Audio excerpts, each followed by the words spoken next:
Hi. So இன்னைக்கு நம்ம November 18ஓட current affairs நம்ம பார்க்க போகிறோம். ஸோ இது ஹிந்துவில் இன்னைக்கு கவரான முக்கியமான நியூஸ் அதெல்லாமே நம்ம டிஸ்கஸ் பண்ண போகிறோம். So first news, Tamil Nadu archaeological டிபார்ட்மெண்ட்ல இருந்து 2 பேர் எகிப்தில் நடக்கக்கூடிய அகழ்வாராய்ச்சியில் கலந்துக்கிறதுக்காக போயிருக்காங்க. அந்த எக்ஸ்கவேஷன் டிசம்பர் வரைக்கும் நடக்க போகுது, அது கலந்துக்கிறதுக்காக போயிருக்காங்க. இதுதான் நியூஸ். பட் இது ஏன் சிக்னிஃபிகண்ட் அப்படின்னா, இது பர்டிகுலரா அவங்க எந்த இடத்துல அகழ்வாராய்ச்சி நடக்குது அப்படின்னா, பெர்னிகே அப்படின்ற இடத்துல. இந்த பெர்னிகே அப்படின்றது ரெட் சீல அமைஞ்சிருக்கக்கூடிய இம்பார்ட்டண்ட்டான போர்ட், ஒரு ரோமன் போர்ட். இது ஏன் தமிழக அகழ்வாராய்ச்சிக்கு ரொம்ப இம்பார்ட்டண்ட்டான சிக்னிஃபிகன்ஸ்னா, ஏன்ஷியன் டைம்ல தமிழ் கிங்டம்க்கும் அங்க சேரா சோழ பாண்டியாஸ்க்கும் அங்க ஆண்டுட்டு இருந்த ரோமன்ஸ்க்கும் இடையிலான ட்ரேடு முக்கியமா நடைபெற்ற இடம் இந்த பெர்னிகே அப்படின்னு கருதப்படுது. இது ரீசெண்டாவே இந்த மாதிரி பானை ஓடுகள்ல தமிழ் பிராமி எழுத்துக்கள் கண்டுபிடிக்கப்பட்டுச்சு. ஸோ பெர்னிகேல. ஸோ அதோட ஆராய்ச்சியோட நீட்சியா தான் இங்க போலந்து நாட்டை சார்ந்தவங்க ஆராய்ச்சி பண்ண போறாங்க. அந்த ஆராய்ச்சியில தமிழ்நாடு அகழ்வாராய்ச்சி குழுவினரும் போய் இணைஞ்சிருக்காங்க. ஸோ இந்த பெர்னிகே அப்படின்ற போர்ட் ரொம்ப இம்பார்ட்டன்ட். இதை டெவலப் பண்ணது வந்து டாலமி 2 அப்படின்றவர். இதுக்கு டெவலப் பண்ண வருஷம் கிட்டத்தட்ட 3வது நூற்றாண்டு கிறிஸ்து பிறப்புக்கு முன்னாடி பிசிஇல. ஸோ இதுதான் இம்பார்ட்டண்ட்டான ஃபேக்ட்ஸ். பெர்னிகே, டாலமி. அதே மாதிரி தமிழ்நாட்டில் ரோமன் ட்ரேடு ரொம்ப அதிகமாக நடைபெற்ற இடம் மொத்தம் 3. ஒன்று பாண்டிச்சேரியில் இருக்கக்கூடிய அரிக்கமேடு, இன்னொன்று காவேரிப்பட்டினம் சோழர்கள் பீரியட்ல, 3வது முசிறி போர்ட் சேராஸோட பீரியட்ல. ஸோ இது ரோமன் ட்ரேட்ல இந்த பெர்னிகேல கிடைச்ச தமிழ் பிராமி எழுத்துக்கள் அது எல்லாமே ரொம்ப சிக்னிஃபிகண்ட். ஸோ இப்போ இங்கே இந்த இமேஜ்லேயே பார்த்தீங்கன்னா தெரியும். ஸோ முசிறி போர்ட் இருக்கு, அரிக்கமேடு இருக்கு. ஸோ இந்த இடத்துல பெர்னிகே இருக்கு. ஸோ தமிழர்களோட ரோமன்ஸோட வர்த்தகத்துல இந்த பெர்னிகே போர்ட் ரொம்ப முக்கியமான பங்கு வகிக்குது. அதே மாதிரி இன்னொரு பாயிண்ட், நம்ம இந்த மாதிரி தமிழ் பிராமி எழுத்துக்கள் அது கண்டுபிடிக்கப்படுறது, அதை சார்ந்த முக்கியமான புக் தமிழ் எபிகிராஃபி அப்படின்னு சொல்லி ஐராவதம் மகாதேவன் அவர் எழுதின புக்கு ரொம்ப சிக்னிஃபிகண்டான புக். ஸோ இது ஃபர்ஸ்ட் இம்பார்ட்டன்ட் நியூஸ் இன்னைக்கு கவர் ஆனதுல. செகண்ட் நியூஸ், கொடுங்கையூர்ல வட சென்னையில் ஒரு வேஸ்ட் டு எனர்ஜி பிளான்ட், இந்த மாதிரி கழிவுகள்ல இருந்து எலக்ட்ரிசிட்டி ப்ரொடியூஸ் பண்ற plant establish waste energy plant establish பண்ணியிருக்காங்க. இப்போ ரீசெண்டாக என்னன்னா, October 3 மினிஸ்ட்ரி ஆஃப் என்வாயர்மெண்ட் ஒரு நோட்டிஃபிகேஷன் பாஸ் பண்ணியிருந்தாங்க. அது என்னன்னா, இந்த மாதிரி வேஸ்ட் டு எனர்ஜி பிளான்ஸ் எதுவுமே என்வாயர்மெண்டல் இம்பேக்ட் அசஸ்மெண்ட், சூழலியல் தாக்க மதிப்பீடு அதுக்கு கீழே கவர் ஆகாது. அதே மாதிரி ஜென்ரலா இந்த மாதிரி பொல்யூட்டிங் இண்டஸ்ட்ரீஸ் எல்லாத்தையுமே நீங்க உருவாக்குறதுக்கு முன்னாடி பப்ளிக் ஹியரிங், அங்க வாழக்கூடிய மக்களோட கருத்துக்களை கேட்கணும். அதுவுமே இந்த மாதிரி வேஸ்ட் டு எனர்ஜி பிளான்ஸுக்கு அப்ளை ஆகாது அப்படின்னு சொல்லி ஒரு நோட்டிஃபிகேஷன் கொடுத்துருந்தாங்க. அந்த நோட்டிஃபிகேஷனுக்கு எதிராக தான் இப்போ ரீசெண்டாக பல அமைப்புகள் கண்டனம் தெரிவிச்சிருக்காங்க. முக்கியமா பாத்தீங்கன்னா, இன்னைக்கு நியூஸ் படி என்வாயர்மெண்டல் என்ஜிஓ பூ உலகின் நண்பர்கள் என்ன சொல்றாங்க அப்படின்னா, இந்த மாதிரி வேஸ்ட் டு எனர்ஜி பிளான்ஸ் எல்லாமே ரொம்ப ஹசார்டஸ், இந்த மாதிரி லீச் ஆகக்கூடிய ஹெவி மெட்டல்ஸ் லீச் ஆகுது, இந்த மாதிரி டாக்ஸிக்கான வாயுக்கள் ரிலீஸ் ஆகுது, இந்த மாதிரி கிரவுண்ட் வாட்டர் பொல்யூட் ஆகலாம், சாயில் பொல்யூட் ஆகலாம் அப்படின்னு சொல்லி இது சொல்லியிருக்காங்க. ஈவன் சென்ட்ரல் பொல்யூஷன் கண்ட்ரோல் போர்டுமே என்ன சொல்றாங்க அப்படின்னா, இந்த மாதிரி வேஸ்ட் டு எனர்ஜி பிளான்ஸ்ல ரொம்ப ரொம்ப ஹெவியான டாக்ஸிக் மெட்டல்ஸ் அங்க இருக்கக்கூடிய சாம்பல்லையோ இல்லை எமிஷன்ஸ்லயோ ரிலீஸ் ஆகுது அப்படின்னு சொல்லியிருக்காங்க.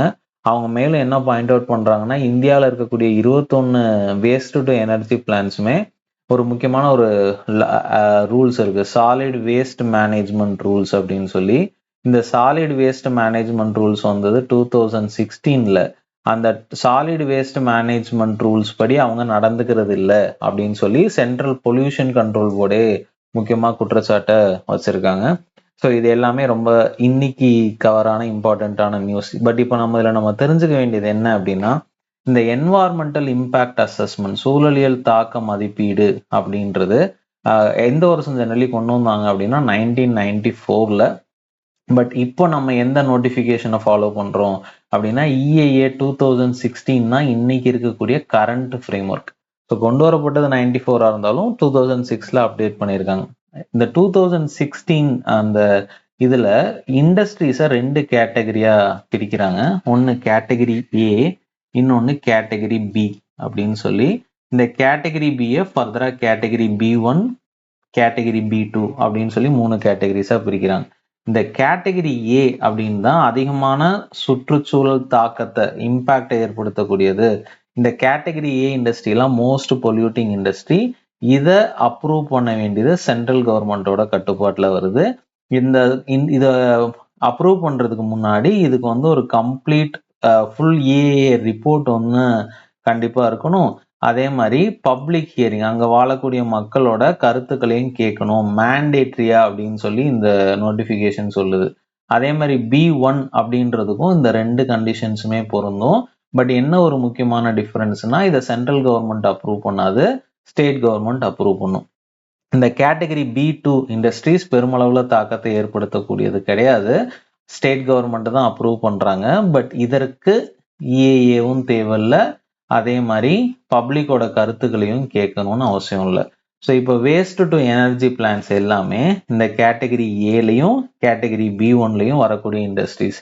ஸோ அப்போது இது ரெண்டுக்குமே மேண்டேட்ரியா EIA ரிப்போர்ட்டும் பப்ளிக் ஹியரிங்கும் அவசியமாகுது. பட் இந்த நோட்டிஃபிகேஷன் படி EIA தேவையில்லை, ரிப்போர்ட் தேவையில்லை, பப்ளிக் ஹியரிங் தேவையில்லை அப்படின்னு சொல்லி கவர்மெண்ட் அனௌன்ஸ் பண்ணியிருக்காங்க. இதில் நிறைய என்வாரன்மெண்டல் குரூப்ஸ் என்ன சொல்கிறாங்கன்னா, இது ஆர்டிகல் 21 வயலேட் பண்ணுது. ஆர்டிகல் 21 இந்தியன் கான்ஸ்டியூஷன் என்ன சொல்லுதுன்னா, right to life, right to clean environment, clean water அப்படின்னு சொல்லுது. அதை கண்டிப்பாக இது வந்து வயலேட் பண்ணுது அப்படின்னு சொல்லி ஒரு குற்றச்சாட்டை வைக்கிறாங்க. So solid waste management rules, EIA இது எல்லாமே இம்பார்ட்டண்ட்டான ஃபேக்டர்ஸ். அதே மாதிரி சுற்றுச்சூழல் பாதுகாப்புக்காக இருக்கக்கூடிய மிக முக்கியமான ஆக்ட் ஏர் act 1981, water act 1974, environmental protection act 1986. இதெல்லாம் முக்கியமான சட்டங்கள் சுற்றுச்சூழல் பாதுகாப்புக்காக. Article 21 EIA 2016, solid waste management rules 2016, இதெல்லாமே அது சார்ந்த இம்பார்ட்டண்ட்டான கரண்ட் அஃபேர்ஸ். ஸோ அடுத்து இது ரொம்ப இம்பார்ட்டண்ட்டான பொலிட்டிக்கல் ஹேப்பனிங். சுப்ரீம் கோர்ட் வந்து தெலுங்கானாவோட சபாநாயகரை வார்ன் பண்ணியிருக்காங்க, லிட்ரலி வார்ன் பண்ணியிருக்காங்க. இது என்ன கேஸ் அப்படின்னா, ஒரு பிஆர்எஸ் பாரதிய ராஷ்டிரிய சமிதி அந்த தெலுங்கானால அந்த பிஆர்எஸோட 10 எம்எல்ஏக்கள் வந்து காங்கிரஸ் பக்கம் தாவுறாங்க. ஸோ அப்போ வந்து அந்த பிஆர்எஸ் வந்து நோட்டீஸ் கொடுக்குறாங்க, பெட்டிஷன் நோட்டீஸ் கொடுக்குறப்போ அவங்கள பதவியிலிருந்து நீக்கணும், இப்போ எங்கள் கட்சியிலேருந்து இன்னொரு கட்சிக்கு எம்எல்ஏ இருக்கா போயிருக்காங்க அப்படின்னு சொல்லி. ஸோ இப்போ இது வந்து ஆன்டி டிஃபெக்ஷன் கீழே வருது, கட்சி தாவல் சட்டத்துக்கு கீழே வருது. இதில் வந்து அவர் நடவடிக்கை எடுக்கல. ஜூலைல சுப்ரீம் கோர்ட்ல நடந்த கேஸ்ல அன்னைக்கு இருந்த சுப்ரீம் கோர்ட்டோட சீஃப் ஜஸ்டிஸ் சந்திரசூடும் BR கவாய் இன்னைக்கு சீஃப் ஜஸ்டிஸ் என்ன சொல்றாங்கன்னா, 3 மாசத்துக்குள்ள அந்த பெட்டிஷன்ல நீங்க நடவடிக்கை எடுக்கணும்னு சொல்றாரு. பட் இது நவம்பர் ஆயிடுச்சு, இன்ன வரைக்கும் அவர் நடவடிக்கை எடுக்கல. ஸோ இந்த கேஸ் தான் நம்ம மறுபடியும் வந்தப்போ சுப்ரீம் கோர்ட் சிவியரான கண்டனத்தை பதிவு பண்ணியிருக்காங்க. நாங்கள் சொன்னதுக்கு அப்புறமும் நீங்க வந்து எந்த ஆக்ஷன்ஸும் எடுக்கல, நீங்க சீக்கிரமா ஆக்ஷன் எடுக்கணும், இல்லை அப்படின்னா சிவியர் ஆக்ஷன்ஸ் எடுப்போம் அப்படின்னு மென்ஷன் பண்ணியிருக்காங்க. ஸோ இதுதான் கேஸ். இதோட பேக்ரவுண்ட் என்ன அப்படின்னா, இந்த 10th ஸ்கெடியூல் தான் இது எல்லாத்தையுமே டீல் பண்ணுது. இந்த 10th ஸ்கெடியூல் அப்படின்றது கான்ஸ்டியூஷன்ல 12 ஸ்கெடியூல்ல 10th schedule 52nd constitution amendment act 1985ல கொண்டு வரப்பட்டுச்சு. இந்த 10th ஸ்கெடியூல் தான் கட்சி தாவல் தொடர்பான அனைத்து கேட்டகரிஸையும் டீல் பண்ணுது. ஆன்டி டிஃபெக்ஷன் லா இது எல்லாமே இதான் டீல் பண்ணுது. இந்த மாதிரி கட்சி தாவலில் ஈடுபட்ட இந்த 10 எம்எல்ஏக்களும் இந்த 10th ஸ்கெடியூலுக்கு கீழே நடவடிக்கை எடுக்கப்படணும். சரி, இந்த நடவடிக்கை யாருங்க எடுப்பாங்க அப்படின்னு கேட்டால் ஸ்பீக்கர் தான் நடவடிக்கை எடுக்கணும். இந்த ஸ்பீக்கர் நடவடிக்கை எடுப்பது வந்து ஜுடிஷியல் ரிவ்யூக்கு கீழே வருமா அப்படின்னு கேட்டால், ஒரு சுப்ரீம் கோர்ட் கேஸில் என்ன சொல்கிறாங்க அப்படின்னா, ஸ்பீக்கர் 10th ஸ்கெடியூலில் ஆன்டி டிஃபெக்ஷன் லால நடவடிக்கை எடுக்கிறது ஜுடிஷியல் ரிவ்யூக்கு கீழே வரும் அப்படின்னு சொல்லக்கூடிய கேஸ் வந்து கிஹோட்டோ ஹோலோகன் கேஸ். இந்த கிஹோட்டோ ஹோலோகன் கேஸ் வந்து 1992ல வருது. இது ஒரு முக்கியமான கேஸ். அதே மாதிரி இன்னொரு இந்த பர்டிகுலர் பிரச்சனையோட கோரே என்னன்னா, அவர் சீக்கிரம் நடவடிக்கை எடுக்கல அப்படின்றத அதை டீல் பண்ணக்கூடிய கேஸ் வந்து மேகச்சந்திரா கேஸ். இதுல என்ன சொல்லுவாங்கன்னா, ஒரு ஸ்பீக்கர் கட்சி தாவல் சட்டத்துல வந்து சீக்கிரம் நடவடிக்கை எடுக்கணும், அது ஒரு சர்டன் டைம் பீரியடுக்குள்ள எடுக்கணும். ஏன்னா சில ஸ்பீக்கர் என்ன பண்ணுவாங்கன்னா, அந்த சட்டசபை முடிகிற வரைக்கும் வெயிட் பண்ணுவாங்க. முடிகிறப்போ ஆட்டோமேட்டிக்கா அந்த பெட்டிஷன் எல்லாமே லேப்ஸ் ஆயிடும். ஸோ அதனால சீக்கிரம் நடவடிக்கை எடுக்கணும், அப்ராக்சிமேட்டா 3 மாசத்துக்குள்ள எடுக்கணும்னு சுப்ரீம் கோர்ட் சொல்லியிருக்கோம். ஸோ இந்த கிஹோட்டோ ஹோலோகன் கேஸும் மேகச்சந்திரா கேஸும் இந்த பர்டிகுலர் நியூஸ்ல வந்து ரொம்ப ரொம்ப இம்பார்ட்டன்ட். அடுத்து இன்னொரு பொலிட்டிக்கல் ஹேப்பனிங் பாலிடிக்ஸ்ல ஓபிசிக்கு ரிசர்வேஷன் கொடுக்கறதுக்கு மகாராஷ்டிரா கவர்மெண்ட் ட்ரை பண்றாங்க. பட் சுப்ரீம் கோர்ட் என்ன சொல்றாங்க அப்படின்னா, நீங்க ரிசர்வேஷன் கொடுக்கலாம் லோக்கல் பாடி எலெக்ஷன்ல, உள்ளாட்சி தேர்தலில், பஞ்சாயத்துலயும் முனிசிபாலிட்டிலையும். அந்த ரிசர்வேஷன் 50% தாண்டக்கூடாது, 50% தான் லிமிட் இருக்கணும் அப்படின்னு சொல்றாங்க. இதை வந்து இப்போ மகாராஷ்டிரா வந்து ஒரு 27% ஓபிசிக்கு ரிசர்வேஷன் கொடுக்கணும்னு ட்ரை பண்றாங்க. அப்படி கொடுத்தாங்க அப்படின்னா, ஆல்ரெடி எஸ்சி எஸ்டிக்கு ரிசர்வேஷன்ஸ் இருக்கு, இப்போ ஓபிசிக்கும் கொடுத்தாங்கன்னா கிட்டத்தட்ட 70% மேல ரிசர்வேஷன் போறதுக்கான வாய்ப்பு இருக்கு. ஸோ இது சுப்ரீம் கோர்ட் கிளியரா வந்து 50% தாண்டக்கூடாது அப்படின்னு சொல்லியிருக்காங்க. இதுதான் நியூஸ். பட் இதுக்கு பின்னாடி இருக்கக்கூடிய 2 முக்கியமான ஃபேக்டர்ஸை பார்க்கணும். இந்த ஓபிசிக்கு ரிசர்வேஷன் கொடுக்கணும் அப்படின்னு சொல்லி கொடுக்கலாமா வேணாமா அப்படின்னு சொல்லி மகாராஷ்டிரா கவர்மெண்ட் ஒரு கமிட்டி ஃபார்ம் பண்ணுது. அதுதான் ஜே.கே. பந்தியா கமிட்டி. அந்த பந்தியா கமிட்டி என்ன சொல்றாங்கன்னா, ஓபிசிக்கு ரிசர்வேஷன்ஸ் கொடுக்கலாம், 27% ஓபிசி ரிசர்வேஷன் கொடுக்கலாம் அப்படின்னு மென்ஷன் பண்றாங்க. ரெண்டாவது, இப்ப சுப்ரீம் கோர்ட் ஒன்று சொல்றாங்க இல்லையா, 50%க்கு மேல தாண்டக்கூடாது அப்படின்னு சொல்லி. இந்த சுப்ரீம் கோர்ட் கேசஸ்ல 2 கேசஸ் ரொம்ப இம்பார்ட்டன்ட். அதுல மண்டல் கேஸ் அப்படின்னு அழைக்கப்படுற இந்திரா சாவனி கேஸ். இது ஆப்வியஸ்லி எல்லாருக்கும் தெரிஞ்சிருக்க வாய்ப்பு இருக்கு. ஸோ இந்திரா சாவனி கேஸ், இந்த இந்திரா சாவனி கேஸ் என்ன சொல்லுது அப்படின்னா, ரிசர்வேஷன் 50% தாண்டக்கூடாது, கேப் பண்ணணும். ஓபிசி எஸ்சி எஸ்டி எல்லா ரிசர்வேஷனும் 50%க்கு மேல போகக்கூடாது அப்படின்னு சொல்லி இந்திரா சாவனி கேஸ் சொல்லுது. இந்திரா சாவனி கேஸ் 1992. இப்ப 2வது முக்கியமான கேஸ், இதுதான் ரொம்ப ரொம்ப முக்கியம் இந்த பர்டிகுலர் கேஸ்ல, கே. கிருஷ்ணமூர்த்தி கேஸ். இந்த கிருஷ்ணமூர்த்தி கேஸ் என்ன சொல்லுது அப்படின்னா, 2010ல வந்த கேஸ் இது சுப்ரீம் கோர்ட்ல. இந்த சுப்ரமூர்த்தி கேஸ் வந்து ஒரு 3 முக்கியமான டெஸ்ட்டை வந்து ஒவ்வொரு ரிசர்வேஷன்லையும் ஃபாலோ பண்ணும், ட்ரிபிள் டெஸ்ட் அப்படின்னு சொல்றாங்க. அது என்னங்க ட்ரிபிள் டெஸ்ட் அப்படின்னா, ஃபர்ஸ்ட் வந்து எந்த ரிசர்வேஷனுமே 50% தாண்டக்கூடாது. ஸோ இதுதான் கேப்பிங். ஸோ இந்திரா சாவனி சொன்னதுதான் கிருஷ்ணமூர்த்தி கேஸும் சொல்லும், 50%க்கு மேல ரிசர்வேஷன் கொடுக்கக்கூடாது. இன்னொன்னு, ரிசர்வேஷன் கொடுக்குறீங்க ஓபிசிக்கு அப்படின்னா, அந்த பர்டிகுலர் இடத்துல அந்த ஓபிசி பின்தங்கி இருக்காங்க அப்படின்றதுக்கான ப்ராப்பரான டேட்டா வேணும் அப்படின்னு சொல்லுது. 3வது முக்கியமான விஷயம், இதை வந்து பெர்மனண்டா ஒரே டைம்ல நீங்க கொண்டு வரக்கூடிய மெஷர் இல்ல, ஒவ்வொரு குறிப்பிட்ட கால இடைவெளிக்கு நடுவுலையும் நீங்க ரெவியூ பண்ணணும் அப்படின்னு சொல்லி கிருஷ்ணமூர்த்தி கேஸ் சொல்லுது. ஸோ இப்போ சுப்ரீம் கோர்ட் என்ன சொல்றாங்க, இந்த கிருஷ்ணமூர்த்தி கேஸை ஃபாலோ பண்ணணும். நாங்கள் தெளிவாக சொல்லியிருக்கோம் 50%க்கு மேலே ரிசர்வேஷன் கொடுக்கக்கூடாது அப்படின்னு சொல்லி. ஸோ அந்த 50%க்கு மேலே இப்போ ரிசர்வேஷன் கொடுக்கறது தான் அதில் பிரச்சனையாக இருக்குது. ஸோ இதுதான் அதோட பேக்ரவுண்ட், அது சார்ந்த இம்பார்ட்டண்ட்டான சுப்ரீம் கோர்ட் கேசஸ் எல்லாமே. அதே மாதிரி இன்னொரு ஃபேக்டர் நம்ம சப்போஸ் தெரிஞ்சுக்கணும் அப்படின்னா, இந்த ரிசர்வேஷனை டீல் பண்ணக்கூடியது வந்து article 243 D and article 243 D. இதுதான் பஞ்சாயத்துலையும் முனிசிபாலிட்டிலையும் ரிசர்வேஷன்ஸை டீல் பண்ணக்கூடிய முக்கியமான ஆர்டிகல்ஸ். ஸோ இதுவுமே ரொம்ப இம்பார்ட்டன்ட். ஸோ பஞ்சாயத்து முனிசிபாலிட்டியில் ரிசர்வேஷன்ஸை டீல் பண்ணக்கூடியது. அதே மாதிரி ஆர்டிகல் 15 அண்ட் ஆர்டிகல் 16 இதுவுமே சோசியல் அண்ட் எக்கானமிக் பேக்வேர்டு காஸ்டஸ்க்கு வந்து நம்ம ரிசர்வேஷன்ஸ் கொடுக்கலாம், அதாவது அலோவ் பண்ணலாம் அப்படின்னு சொல்லக்கூடிய முக்கியமான ஆர்டிகல்ஸ். அடுத்து, இது ஒரு ரொம்ப சிக்னிஃபிகண்டான நியூஸ். இதோட ஃபியூச்சர் ராமிஃபிகேஷன்ஸ் கண்டிப்பா இருக்கலாம். இதுல என்ன அப்படின்னா, மத்திய பிரதேஷ்ல பினேகா அப்படின்ற ஒரு வில்லேஜ்ல கவர்மெண்ட் வந்து பிஎம் ஆவாஸ் அப்படின்னா குடியிருப்புன்னு அர்த்தம். ஸோ பிஎம் ஆவாஸ் ஸ்கீம்ல வந்து ஹவுசிங் குடியிருப்புகளை கவர்மெண்ட் வந்து அப்ரூவ் பண்றாங்க. ஸோ இந்த பினேகா வில்லேஜ் மத்திய பிரதேஷ்ல காடுகள்ல, அதாவது காடு நிலங்கள்ல, ஃபாரஸ்ட் லேண்ட்ஸ்ல வந்து இந்த பிஎம் ஆவாஸ்க்கு கீழே ஹவுசிங் அப்ரூவ் பண்றாங்க. இப்போ சுப்ரீம் கோர்ட் என்ன சொல்றாங்க அப்படின்னா, ஃபாரஸ்ட் லேண்ட்ல பெர்மனண்டான குடியிருப்புகள், புக்கா ஹவுஸ் அப்படின்னு சொல்லுவாங்க, புக்கா ஹவுஸ் அப்படின்னா இந்த சிமெண்ட் பிரிக்ஸை வச்சு பெர்மனண்டா மேக் பண்ணக்கூடிய ஹவுசிங் வந்து அலோடு இல்லை ஃபாரஸ்ட் லேண்ட்ல. இது வந்து it is against forest conservation act அப்படின்னு சொல்லுது. ஃபாரஸ்ட் கன்சர்வேஷன் ஆக்ட் 1980 கொண்டு வரப்பட்டது. இந்த ஃபாரஸ்ட் கன்சர்வேஷன் ஆக்ட்ல ஃபாரஸ்ட் லேண்ட்ல வந்து நான் ஃபாரஸ்ட் பர்பஸுக்காக அதே மாதிரி பெர்மனன்ட் வெல்லிங்ஸ் எல்லாமே கட்டக்கூடாது அப்படின்னு சொல்லுது. ஸோ இப்போ இவங்க பிஎம் ஆவாஸ் ஸ்கீம் கவர்மெண்ட் கொண்டு வருது. பட் சுப்ரீம் கோர்ட் வந்து இது சட்டத்தை வயலேட் பண்ணுது அப்படின்னு சொல்லியிருக்காங்க. ஸோ அதுதான் இப்போ ரீசெண்டாக ஒரு கான்ஃபிளிக்ட் வருது எஃப்சிஏக்கும் எஃப்ஆர்ஏக்கும். எஃப்சிஏ நம்ம பார்த்தாச்சு, ஃபாரஸ்ட் ப்ரொடெக்ஷன் ஆக்ட்.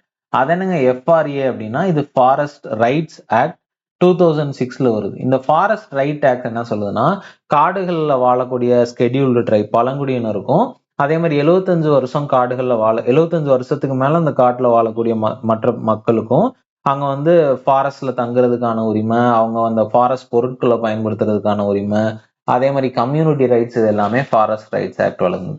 இப்போ ஃபாரஸ்ட் ரைட்ஸ் ஆக்ட் படி அவங்களும் அந்த ஃபாரஸ்ட் லேண்ட்ல அவங்க தங்குறதுக்கான உரிமை வச்சிருக்காங்க. பட் ஆனா பெர்மனன்ட் ஹவுஸ் கட்டுறப்போ it is violating FCA. So இந்த எஃப்ஆர்ஏ சட்டத்துக்கும் எஃப்சிஏ சட்டத்துக்கும் ஒரு கான்ஃபிளிக்ட் வருது. ஸோ கவர்மெண்ட் வந்து எஃப்ஆர்ஏ சட்டத்தில் அவங்க கட்டலாம் அப்படின்னு சொல்றாங்க. ஆனால் சுப்ரீம் கோர்ட் வந்து அது எஃப்சிஏ ஃபாரஸ்ட் கன்சர்வேஷன் ஆக்டை வயலேட் பண்ணுது அப்படின்னு சொல்லி ஒரு இஷ்யூ வருது. ஸோ இந்த ஃபாரஸ்ட் கன்சர்வேஷன் ஆக்ட் பர்டிகுலராக எஃப்ஆர்ஏல அவங்களுக்கு என்னென்ன உரிமைகள் வழங்கப்பட்டிருக்கு, ஸோ அது எல்லாமே ரொம்ப ரொம்ப இம்பார்ட்டண்ட்டான இஷ்யூஸ். அதே மாதிரி government tribal affairs minister Jual Oram அவர் சார் என்ன சொல்றாங்க அப்படின்னா, இப்போ நாங்கள் ட்ரைபல் ஏரியாவில் டெவலப்மெண்ட்டுக்காக நாங்கள் நிறையா ஸ்கீம்ஸ் கொண்டு வரோம். அப்போ அந்த ஸ்கீம்ஸுக்காக ட்ரைபலோட வளர்ச்சிக்காக தான் நாங்கள்லாம் கொண்டு வரோம் அப்படின்னு சொல்லி அவங்களோட வாதமாக இருக்குது. அவங்க 2 முக்கியமான ஸ்கீம் சொல்கிறாங்க. ஒன்று பிஎம் ஜன்மான், இன்னொன்று டச்குவா அப்படின்ற 2 ஸ்கீம். இந்த பிஎம் ஜன்மான் அப்படின்றது பர்டிகுலர்லி வல்னரபிள் ட்ரைபல் குரூப்ஸ்னு சொல்லுவாங்க. அதாவது மிகவும் பின்தங்கிய நிலைமையில இருக்கக்கூடிய பழங்குடியின மக்கள். இது வந்து கிட்டத்தட்ட இந்தியாவில் 75 பர்டிகுலர்லி வல்னரபிள் ட்ரைபல் குரூப் இருக்காங்க. இவங்க வந்து ஒரு 18 ஸ்டேட்ஸ்ல பறந்து விரிஞ்சிருக்காங்க. இப்போ தமிழ்நாட்டில் பார்த்தீங்கன்னா 6 பர்டிகுலர்லி வல்னரபிள் ட்ரைபல் குரூப்ஸ் இருக்காங்க. இது தோடாஸ், குறும்பாஸ், அதே மாதிரி இருளாஸ், இந்த மாதிரி மொத்தம் 6 பிவிடிஜிஸ் இருக்காங்க. இந்தியா ஃபுல்லாக 75 பிவிடிஜிஸ் இருக்காங்க. இவங்களோட வளர்ச்சிக்காக தான் நாங்கள் இந்த மாதிரி ஸ்கீம்ஸ் கொண்டு வரோம் அப்படின்னு சொல்லி பிஎம் ஜன்மான சொல்லியிருக்காரு. அதே மாதிரி இந்த டாஜ்குவான்ற அப்படின்ற ஸ்கீம் வந்து இந்த பழங்குடியினர் வசிக்கக்கூடிய கிராமங்களில் அடிப்படை கட்டமைப்பை மேம்படுத்துறதுக்காக ஸ்கீம். இதுக்கு கீழே தான் இப்போ பிஎம் ஆவாஸுக்கு கீழே அவங்க குடியிருப்புகள் எல்லாமே கொண்டு வர ஸ்கீம்ஸ்லாம் கொண்டு வந்திருக்காங்க. அப்போ இது வந்து எஃப்சிஏவை வயலேட் பண்ணுது அப்படின்னு சொல்லி இஷ்யூஸ் வந்திருக்கு. ஸோ இதெல்லாம் தான் அதோட பேக் ட்ராப். இது எல்லாமே இம்பார்ட்டன்ட். அடுத்து வந்து இப்போ ரீசெண்டாக COP30 நடக்குது. COP30ன்றது கான்ஃபரன்ஸ் ஆஃப் பார்ட்டிஸ். இது வந்து பெலேம் பிரேசில்ல நடக்குது, அமேசான் ரீஜியன்ல. இந்த COP30 பத்தி ஒரு சின்ன பேக் ட்ராப் வந்து UNFCCC அப்படின்னு சொல்லி ஒரு ஆர்கனைசேஷன் இது இனிஷியேட்டிவ் இருக்கு. United nation framework convention and climate change. இது கொண்டு வரப்பட்ட எஸ்டாப்ளிஷ் பண்ணப்பட்ட ஆண்டு 1992 ரியோ டி ஜெனீரோல தான் கொண்டு வந்திருப்பாங்க. பட் இது நடைமுறைக்கு வந்தது 1994 தான். So UNFCCC game into force தான் 1994. இது 94ல வந்ததுக்கு அப்புறம் ஒவ்வொரு வருஷமும் கான்ஃபரன்ஸ் ஆஃப் பார்ட்டிஸ் அப்படின்னு சொல்லி ஈவெண்ட் நடக்கும். அதோட கையெழுத்து போட்ட நாடுகள் எல்லாமே ஒவ்வொரு வருஷமும் மீட் பண்ணுவாங்க. COP1 1995 ஜெர்மனியில நடந்திருக்கும். ஸோ இந்த மாதிரி இப்போ இதில் இன்னொரு முக்கியமான கான்ஃபரன்ஸ் ஆஃப் பார்ட்டிஸ் வந்து COP21 பாரிஸ்ல நடந்திருக்கும். பாரிஸ் டீல் அப்படின்னு சொல்லி நம்ம எல்லாரும் கேள்விப்பட்டிருப்போம். இது வந்து நடந்த வருஷம் 2015. So Paris climate deal. அதே மாதிரி இப்போ நடக்கிறது COP30. இது வந்து பிரேசில்ல நடக்குது. இந்த COP30ல அடுத்த கிளைமேட் சேஞ்சை ப்ரொடெக்ட் பண்றதுக்காக என்னென்ன ஸ்டெப்ஸ் எடுக்கலாம் அப்படின்னு சொல்லி கூட எல்லாரும் பேசிட்டு இருக்காங்க. இன்னைக்கு COP30ல வந்த முக்கியமான நியூஸ், இந்த மாதிரி ட்ரேடு ரிலேட்டடா கிளைமேட் ஆக்ஷன் வந்து கிளைமேட் ப்ரொடெக்ட் பண்றோம் அப்படின்னு சொல்லி வர்த்தகத்துல பாதிப்பு ஏற்படுத்துது, அதை பத்தி நம்ம டிஸ்கஸ் பண்ணணும் அப்படின்னு சொல்லி வளரும் நாடுகள், இந்தியா போன்ற வளரும் நாடுகள் எல்லாமே கோரிக்கை வச்சிருக்காங்க. இது ஏன் அப்படின்னு பாத்தீங்கன்னா முக்கியமான இஷ்யூ இந்த CBAM carbon border adjustment mechanism சொல்லி யூரோப்பியன் யூனியன் வந்து ஒரு ஸ்கீம் கொண்டு வராங்க. இது ஜனவரி 2026ல நடைமுறைக்கு வருது.